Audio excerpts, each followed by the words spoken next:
Cuenta, señora secretaria.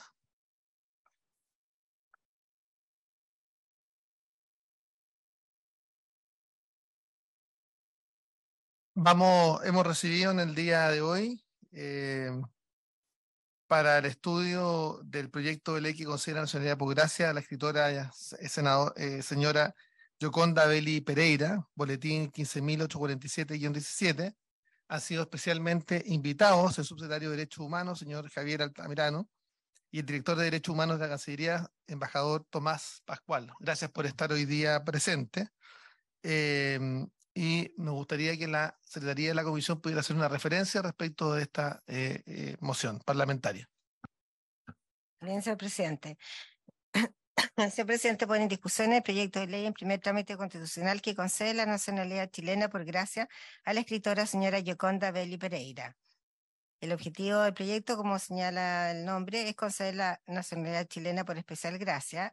Este proyecto no tiene normas de quórum, no tiene urgencia y es una iniciativa originada en moción de los honorables senadores señores Francisco Chaguán, Fidel Espinosa, Carlos Kuchel, Gastón Saavedra y Enrique Van Rysselberghe.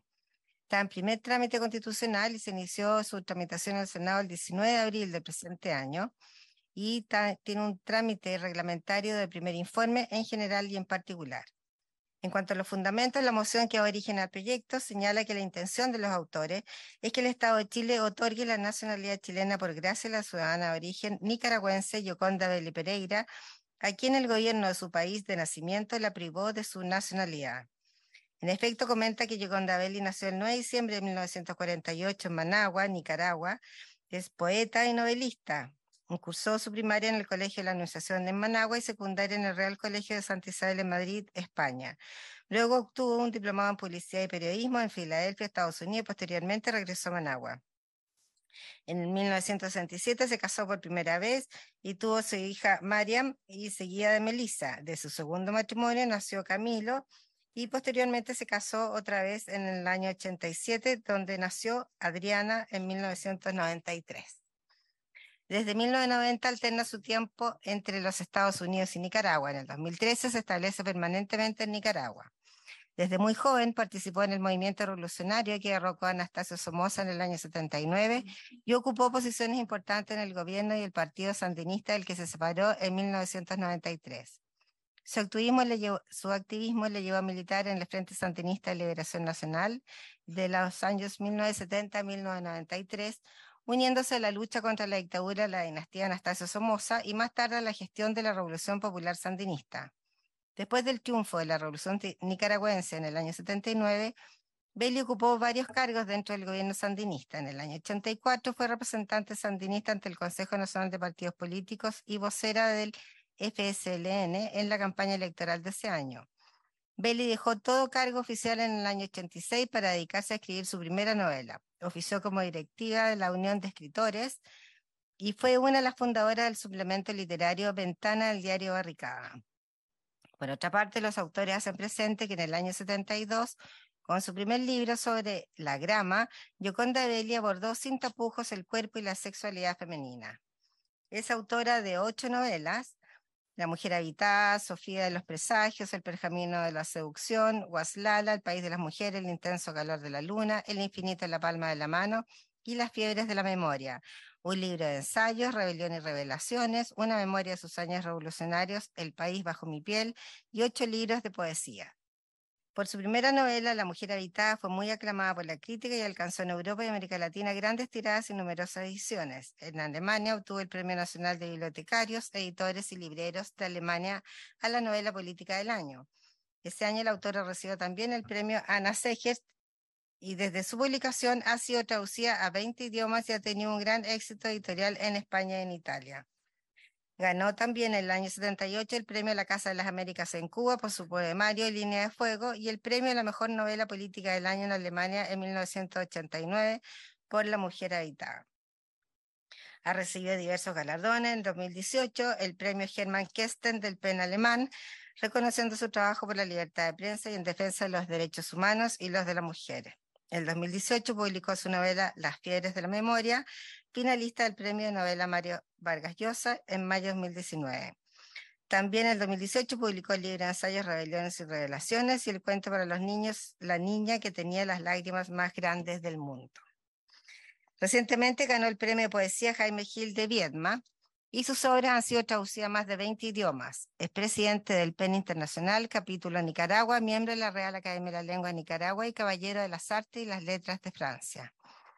En el mes de febrero del presente año, el gobierno dictatorial nicaragüense de Daniel Ortega la privó de su nacionalidad junto a 300 opositores a dicho régimen, lo que la llevó a señalar que, comillas, ese es un atropello a los derechos humanos, no lo reconocemos, no reconocemos que nos puedan quitar la tierra donde nacimos y el derecho que tenemos de ser nicaragüenses.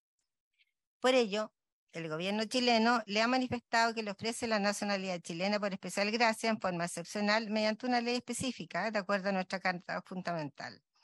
La escritora Belli ha aceptado con mucho agrado este ofrecimiento porque se siente muy cercana a nuestro país, expresando, comillas, Chile tiene un profundo vínculo con Nicaragua desde Rubén Darío hasta Pablo Neruda, Nicanor Parra, Marcela Serrano y Carla Gesfelbein. Yo hoy puedo decir que la solidaridad chilena nos ha abrazado a los nicaragüenses. Sí, quisiera señalar que esta moción parlamentaria se ha hecho también con el consejo también del Ejecutivo, porque efectivamente para poder otorgar estas nacionalidades por gracia a aquellos que la han perdido por la dictadura de Ortega, una dictadura que le ha privado a ciudadanos nicaragüenses de su nacionalidad de origen, simplemente por defender los derechos humanos, más allá, desde de qué vereda provenían ideológicamente. Hemos visto cómo en el caso de Belli es una mujer de izquierda que luchó en contra de la dictadura de Somoza, pero simplemente por levantar la voz frente al atropello sistemático de los derechos humanos en Nicaragua, fue privada de su nacionalidad de origen. Esto se está repitiendo por cientos y Chile ofreció justamente el otorgar nacionalidad por gracia. En el caso de Belli, a nuestro juicio, cumple también su vinculación con Chile, tiene una vinculación con nuestro país, con las artes, con la literatura, y me gustaría escuchar al subsecretario de Derechos Humanos, Javier Altamirano, sobre el particular y también al embajador Tomás Pascual, director de Derechos Humanos de la Cancillería. Adelante. Muchas gracias, presidente, honorables, secretaria. Gracias por la invitación, primero que nada. Y segundo, felicitarlos por esta moción. Además, una moción que tiene, dentro de las cosas que yo destacaría, una mirada transversal respecto de qué queremos resguardar en Chile como libertades. Como bien sabemos, existió una invitación del gobierno de Chile, luego de esta decisión arbitraria, autoritaria de febrero de este año, donde se calcula que 300 personas fueron despojadas de su nacionalidad y fueron acusados de traición a la patria, perdiendo derechos civiles esenciales y por tanto acogemos con mucho, ¿cómo está, senador? Un gusto saludarle. Por tanto, nosotros compartimos los méritos de la moción.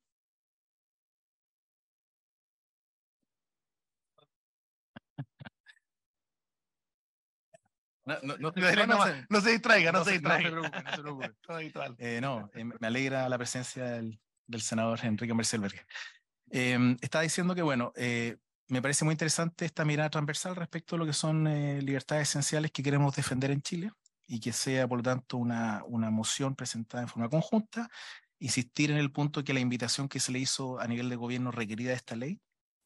Insistir además que me parece que los criterios que emanan del ordenamiento que internamente el Senado se ha dado como orientaciones para dar esta nacionalidad por gracia se cumplen plenamente, por lo tanto yo no me extendería más allá de los méritos de un artista que además viene a aportar a una rica vida cultural ya existente con distintos autores que van desde Gumucio, Carlos Franz, etcétera. O sea, hay una amistad de años de intercambio literario, por lo tanto sentimos que el aporte no solo es como corresponde al aporte de la cultura universal, sino que en el caso nacional corresponde además un reforzamiento de nuestras artes, de nuestro desarrollo literario, incluso del desarrollo de la lengua que todos compartimos, y por tanto apoyamos con mucha alegría y respaldamos los méritos de esta moción. Muchas gracias, presidente.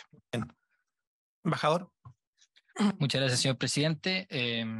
Saludo también a los honorables senadores presentes, a la secretaria, al subsecretario de Derechos Humanos y a las demás personas que están en la sala, con el ánimo de no abundar, simplemente de expresar la excusa del ministro de Relaciones Exteriores, que está en otra comisión en este momento, en la Cámara de Diputados, y en ese sentido señalar o reforzar lo que ya el señor presidente Chaguán ha señalado respecto de la importancia de esta moción a propósito de las 316 personas que durante el mes de febrero fueron despojadas de la nacionalidad. Esto se trata de una actuación que, de acuerdo lo ha señalado el Consejo de Derechos Humanos y múltiples actores a lo largo del mundo, constituye una vulneración a la Convención Americana sobre Derechos Humanos, la Convención sobre el Estatuto de los Apátridas, que este Congreso aprobó hace 6 años, y el Pacto Internacional de Derechos Civiles y Políticos. En ese contexto, el Estado de Chile, y solo para efectos de que quede registro, no ha manifestado esa intención, ¿no?, que ya ha sido señalada, de ofrecer la nacionalidad chilena, y ha sido consistente en sostener este punto como una política de Estado, ¿no? Ha manifestado una posición coherente el Estado de Chile en los foros multilaterales sobre la situación de las personas despojadas de su nacionalidad en Nicaragua. Por ejemplo, en el último Consejo de Derechos Humanos que tuvo lugar durante el mes de marzo y algunos días de abril, Chile copatrocinó y votó a favor de la resolución 52.2 con la finalidad de renovar por 2 años el mandato de monitoreo de la situación en ese país, otorgado al Alto Comisionado de las Naciones Unidas para los Derechos Humanos y al Grupo de Expertos de Derechos Humanos sobre Nicaragua. Esa resolución además incrementó su severidad en el tono, ¿no?, debido al marcado deterioro de la situación de los derechos humanos en Nicaragua, incluyendo la reducción del espacio cívico, las prácticas de represión contra las personas percibidas como opositoras, la deportación forzada y la remoción de nacionalidad de más de 300 personas. La resolución aprobada hizo especial referencia al despojo de la nacionalidad de la que fueron objeto más de 300 opositores nicaragüenses, dentro de los que se encuentra la señora Yoconda Belli. En términos normativos, entendemos que esta moción además es consistente con la normativa existente actualmente en el país, no solo por la remisión que hace la Constitución en el artículo 10, número 4, sino que la reciente Ley de Migración y Extranjería, la 21.325, establece una cláusula de reducción de la apatridia. Buenas tardes, senadora. Hola, senadora. Sí, no sabemos. Sabemos. Y por eso voy a ir terminando, porque están en sesión paralela. La consagración constitucional, las obligaciones internacionales, la normativa interna dan cuenta de que se trata de una decisión consistente, y por eso mismo todos estos esfuerzos legislativos e institucionales dan cuenta de la decidida voluntad del Estado de Chile, ¿no?, de resguardar los derechos de las personas apátridas, lo que tiene como corolario la discusión en trámite el día de hoy con esta iniciativa de los honorables senadores, y que el gobierno de Chile celebra y alienta. Muchas gracias. Muchas gracias. En orden a todos los antecedentes antes expuesto, pongo en votación, y particularmente en virtud de la Convención Americana de Derechos Humanos, la Convención de Apatria y el Pacto de los Derechos Civiles, Políticos y Económicos, que ha sido suscrito por Chile, que se encuentran vigentes, y frente a la sistemática y brutal violación de los derechos humanos por parte de la dictadura de Ortega, es que pongo en votación la nacionalidad por gracia de la escritora Yoconda Belli Pereira, para que, ya como se ha referido por parte del subsecretario de Derechos Humanos, Javier Altamirano, y el director de Derechos Humanos de Cancillerías, embajador Tomás Pascual, tienen todo y cada uno de los méritos para aquello, y además cumple con todo el ordenamiento dado por nuestro orden legal y constitucional y la práctica del Senado para el otorgamiento de la nacionalidad por gracia. Pongo en votación, señor secretario. Señor presidente, entonces pone en votación la nacionalidad por gracia de la señora Yoconda Belli Pereira. Senador en general y en particular. Senador Kuchel, ¿cómo vota? A favor. Senador Van Rieselberghe. A favor. Senadora Campillay. A favor. Gracias. Señor presidente. A favor. Queda aprobado entonces por unanimidad por 4 votos a favor. Se declara despachado el proyecto.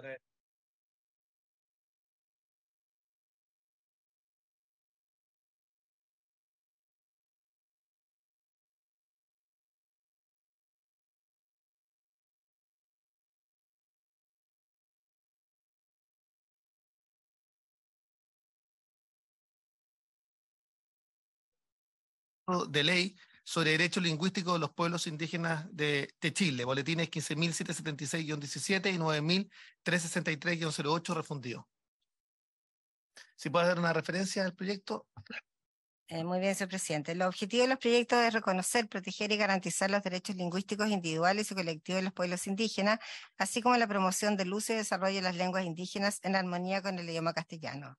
Estos proyectos se encuentran refundidos, no tienen urgencia y el boletín 9363-04 tiene un carácter de ley orgánica, el artículo 17, porque dice relación con la organización y atribución de los tribunales de justicia. Para estos efectos se consultó a la Corte Suprema informó y realizó una serie de observaciones respecto del articulado que se señalará en su oportunidad. Los orígenes de la iniciativa son que el boletín 9363-04 está originado en el honorable senador señor Turresti y los ex senadores Bianchi y Horvat. Y el boletín 15.776-17 es una moción de los honorables senadores señor Chaguán, señora Campillay y señores Kuchel, Saavedra y Van Rysselberghe. Estos dos proyectos están en su primer trámite constitucional y el primer proyecto consta, el 9363 consta de 17 artículos permanentes que se dividen en 5 títulos. El primero sobre principios generales y definiciones, el título segundo de los derechos lingüísticos, el título tercero creación del Instituto de Derechos Lingüísticos y el título cuarto derecho a ser informado en la lengua originaria y finalmente el 5 con sanciones y competencias. Por su parte, el boletín 15.776-17 consta de 7 artículos permanentes que tratan el objetivo de la ley, el reconocimiento de carácter bilingüe de los pueblos indígenas por la sociedad, el carácter de lenguas nacionales y oficiales, las lenguas reconocidas por el Estado, el establecimiento de los derechos lingüísticos de los pueblos indígenas, el reconocimiento de los establecimientos educacionales a la protección de las lenguas, el derecho a ser informado en su lengua de origen y la sanción a la discriminación arbitraria. En cuanto a los fundamentos de las mociones, señalan que las lenguas indígenas de Chile se encuentran en riesgo de desaparecer como consecuencia de la falta de protección y reconocimiento por parte del Estado. Y lamentan que de los 9 ahora 10 pueblos indígenas reconocidos por la ley, solo 4 son hablantes de sus respectivas lenguas. Es responsabilidad del Estado que el no adoptar políticas públicas integrales de rescate y de promoción de las lenguas indígenas y de velar los derechos lingüísticos de las personas y los pueblos indígenas.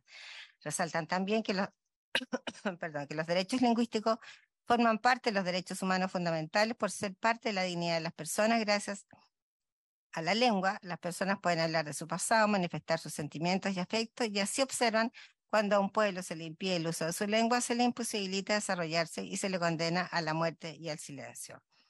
Enfatizan que el derecho lingüístico es un derecho individual y colectivo a la vez. Así lo reconoce la Declaración de Derechos Lingüísticos de Barcelona del año 94 y el Convenio 169 de la OIT, porque se ejerce de forma individual, pero se cultiva en un colectivo en que las personas se comunican en su lengua, en su comunidad lingüística.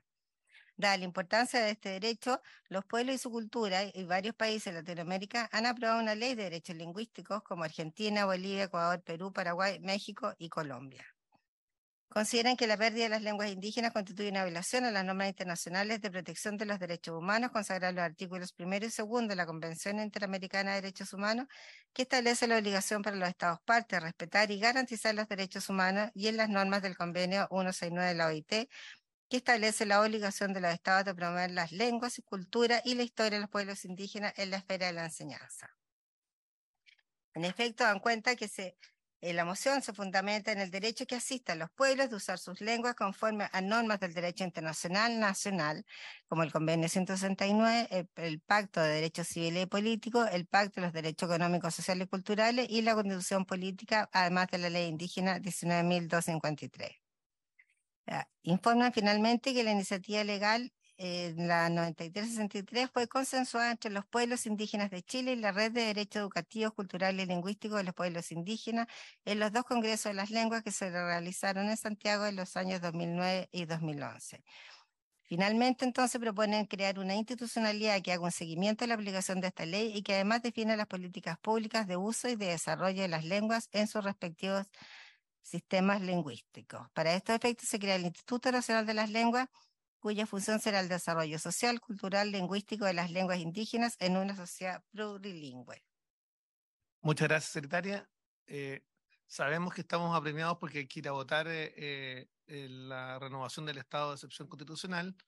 Yo no sé si, aprovechando que está el subsecretario, si brevemente quiere referirse sobre la materia, para que alcancemos a ir a votar la extensión del estado de excepción, y está también la Corporación Nacional de Desarrollo Indígena, señor Luis Penchuleo, que también nos está acompañando, que vía Zoom. Sí.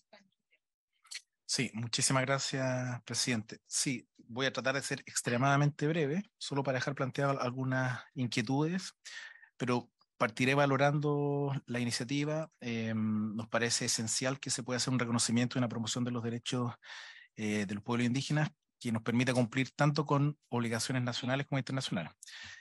Sin embargo, dado el tiempo y tratando de orientar algún intercambio posterior, quisiera hacer dos sugerencias. La primera respecto de la complejidad que vemos en el planteamiento de ambos boletines respecto a que se considere como lengua nacional, tanto por las implicancias que eso tiene a nivel de recursos como necesidades de formación del personal de Estado, como por complejidad incluso idiomáticas. Entonces, un tema que podríamos desarrollar a posteriori.